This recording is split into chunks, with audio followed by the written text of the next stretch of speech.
বকেয়া ডিএর ঋণের টাকা শেষ, রাজ্য সরকারি কর্মীদের ডিএ অনিশ্চিত, গোপন রিপোর্ট ফাঁস হলো।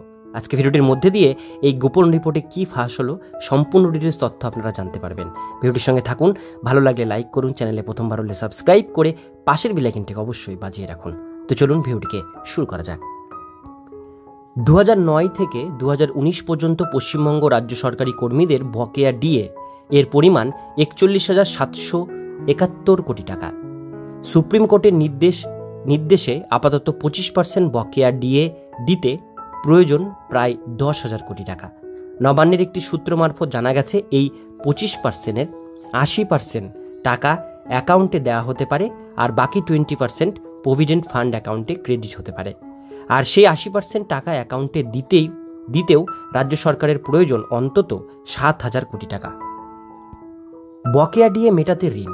পশ্চিমবঙ্গ সরকার গত সপ্তাহে রাজ্যের প্রথম সারির সংবাদ মাধ্যমের রিপোর্ট অনুযায়ী রাজ্য সরকার গত 3রা জুন রিজার্ভ ব্যাংকের সিকিউরিটি ফান্ড থেকে 22 বছরের জন্য 2,000 কোটি টাকা ঋণ নিয়েছে।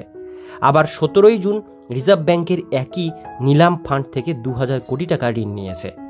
এবং গতকালের একটি সংবাদ মাধ্যমের রিপোর্ট অনুযায়ী চলতি মাসেই রাজ্য সরকার আরও 3,500 কোটি টাকা ঋণ নিয়েছে। এই 3 কিস্তি মিলিয়ে জুন মাসে 7,500 কোটি টাকা ঋণ নিয়েছে। সংবাদ মাধ্যমের রিপোর্ট অনুযায়ী বর্তমান সরকার এই 14 বছরের মধ্যে এক মাসে এর আগে এত টাকা একবারে ঋণ নেয়নি সরকার। এর আগে গত 2024 সালের মার্চ মাসে সর্বোচ্চ 6,000 কোটি টাকা ঋণ নিয়েছিল সরকার।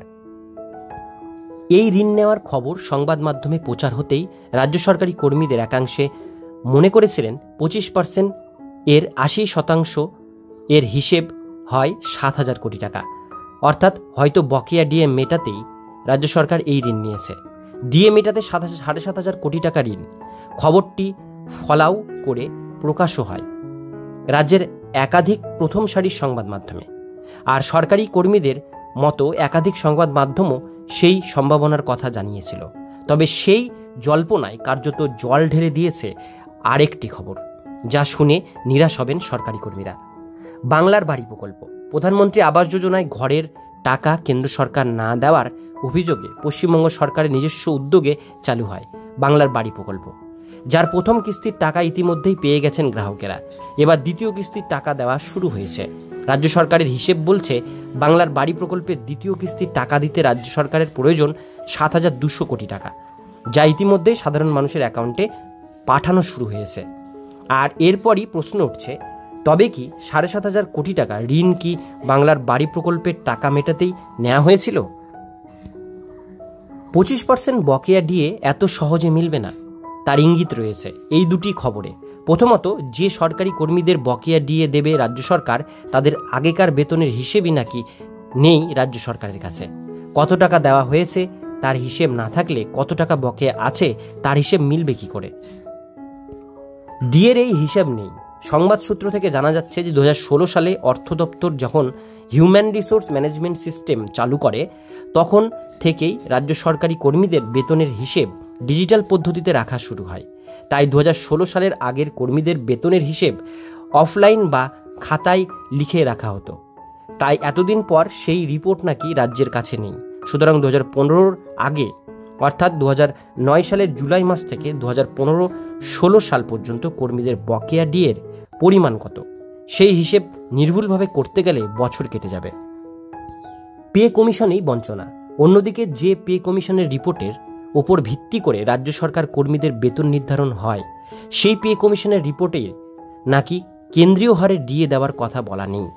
বেতন কমিশনের চেয়ারম্যান অভিরূপ সরকারের নেতৃত্বে তৈরি এই রিপোর্টের 12.4 নম্বর অনুচ্ছেদে বলা হয়েছে যে রাজ্য সরকার ডিএ নির্ধারণ বা বৃদ্ধির জন্য কেন্দ্রীয় মূল্যবৃদ্ধি সূচক বা AICPI অনুসরণ করতে বাধ্য নয়।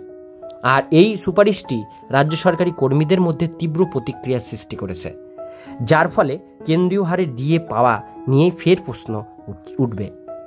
আর শেষ মুহূর্তে এই সমস্ত খবর রাজ্যের কর্মীদের আশাহত করছে। আর এই পয়েন্ট ধরেই রাজ্য সরকার ফের মডিফিকেশন আবেদন করে কিনা সেই প্রশ্ন উঠছে। সরকারি কর্মীদের প্রতিক্রিয়া। এদিকে কনফেডারেশন, ইউনিট ফোরাম, সংগ্রামী যৌথ মঞ্চ প্রভৃতি কর্মী সংগঠন রাজ্য সরকারের এই মনোভাবের বিরুদ্ধে সকলে একজোট হয়েছে। তারা রাজ্য সরকারের বিরুদ্ধে আদালত অবমাননার মামলা করার প্রস্তুতি নিচ্ছে। এছাড়া আইনি লড়াইয়ের পাশাপাশি নবান্ন অভিযান ও আন্দোলনের প্রস্তুতি নেওয়া হচ্ছে। কেন্দ্রীয় হারে বকেয়া ডিএ দিতে এবং অন্তত 25% বকেয়া মেটানোর আজ শেষ দিন। এদিকে বকেয়া মেটানোর কোনো সরকারি পদক্ষেপ নির্ধারিত সময়ের মধ্যে দেখা মেলেনি। এবার শেষ মুহূর্তে অর্থাৎ আজই রাজ্য সরকার কোনো সিদ্ধান্ত নেয় কি না সেটা অবশ্যই যেমন দেখার রয়েছে, অন্যদিকে শেষ মুহূর্তে রাজ্য সরকার ফের কোনো আইনি কৌশল নিয়ে আরও কিছুটা সময় অতিক্রান্ত করা যায় কি না সেটার সম্ভাবনাও উড়িয়ে দেওয়া যাচ্ছে না। এই বিষয়ে সর্বশেষ খবর পেতে এবং আপডেট পেতে আমাদের চ্যানেলটিকে সাবস্ক্রাইব করে পাশের বেল আইকনটিকে অবশ্যই বাজিয়ে রাখুন।